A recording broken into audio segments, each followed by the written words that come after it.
Welcome to Caseback Watches. My name is Tim and I'm back on the desk after 2 weeks in Portugal vacations. And I've spoken 2 weeks Portuguese there, and this was hard, I must say. Compared to English and German, Portuguese is a master killer. The Portuguese, they have 4 conjunctives, okay? In Germany we have 2, and this is 1 too much for the majority of us. And 4 conjunctives, they have a conjunctive for the future. And you can buy fish on the market on the countryside, and the fish woman, they will use the correct form, the correct conjunctive futur. And this is astonishing for me and pretty hard. But then on the plane back, I thought, well, this might be a topic because somebody requested this. He said to me, hey, why make a video about the pronunciation of German watch brands? And I thought, well, is this so important? Because if you spend several hundred or several $1,000s on a watch, and I think you can call it whatever you want then. But on the other hand, pronunciation is important and gives you, or at least it gives me, a good feeling about the topic. It makes me a little bit more confident. And I've learned this when I've learned how to pronounce GLC, and you will hear this at the end of this video.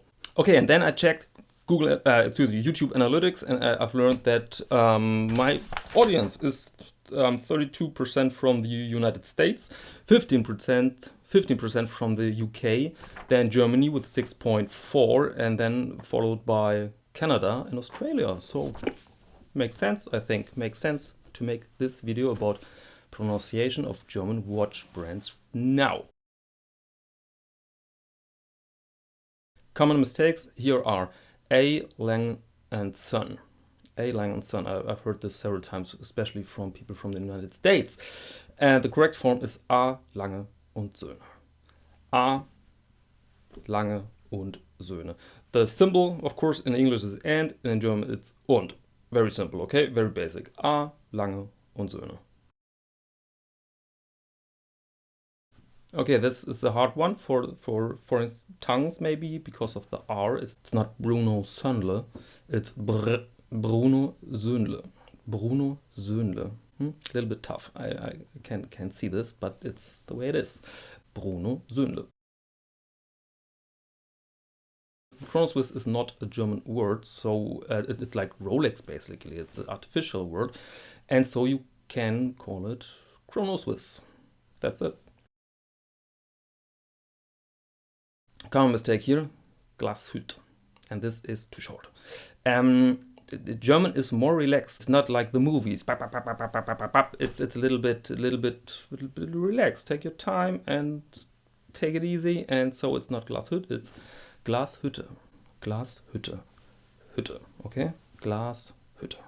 That's it. And important to know here is that Glashütte isn't a single brand. Glashütte is a city in Germany with a long tradition in watchmaking, and so you can find the name Glashütte in I think 5 or 6 German watch brands, but they are not so hard, so I will stick to the city, Glashütte. Common mistake here, Laco. Laco. Nothing wrong with that, everybody will understand you, but the correct form is Laco, because the German A is A. Laco. Okay, that's it, Laco. Common mistake here, again, a tiny mistake, it is Junghans. It's not Junghans, it's Junghans. And by the way, this German name, Hans. Especially people from the United States, they call it Hans. It's not Hans, it's Hans. Keep it short, Hans. Meistersinger. Very simple. You can say Meistersinger, this is wrong, but everybody will understand you. But the totally correct form is Meistersinger with a soft S. By the way, I don't know why they write this the way they do. They stick the Singer to the Meister without anything between them, and this is, in my opinion, very, very silly and stupid fashion invented by advertising, maybe. You see it all the time, and it's just stupid because you have 2 words and there's no need to clutch them. Okay, next one. Easy one, Nomos. Not Nomos, but Nomos. Nomos. Nomos. Common mistake is Sinn, Sinn, and this is wrong. It's Sinn with a soft S, like in. Do we have some words with soft S in English? Sensitive? No. Actually, Sinn means sense. Common mistake here, Stowa or Stowa. And this is a little bit wrong because the ST is pronounced SCH.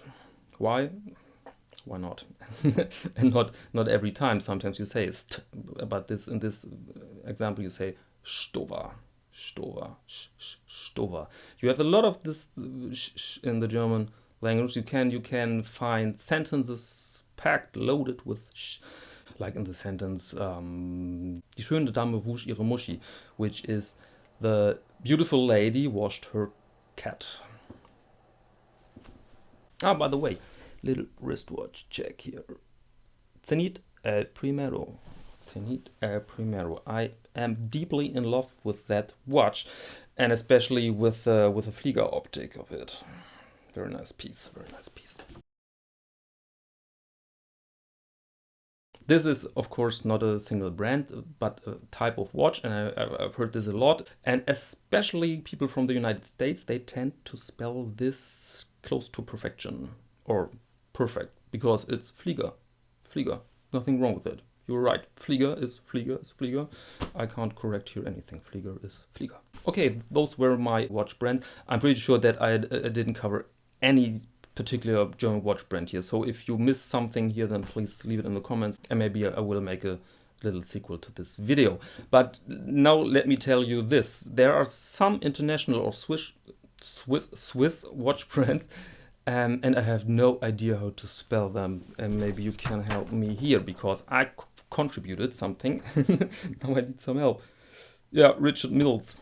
I'm pretty sure that's not Richard Mills, because the guy's French. I think he's French, or is it an American in France? I don't know. Richard Mille? Could be Richard Mille. And the next thing is Duby and Schaldenbrand.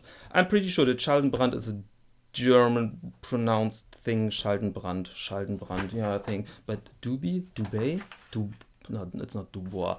And now I've announced that I'm able to pronounce GLC in the correct way, and I did it on camera totally wrong.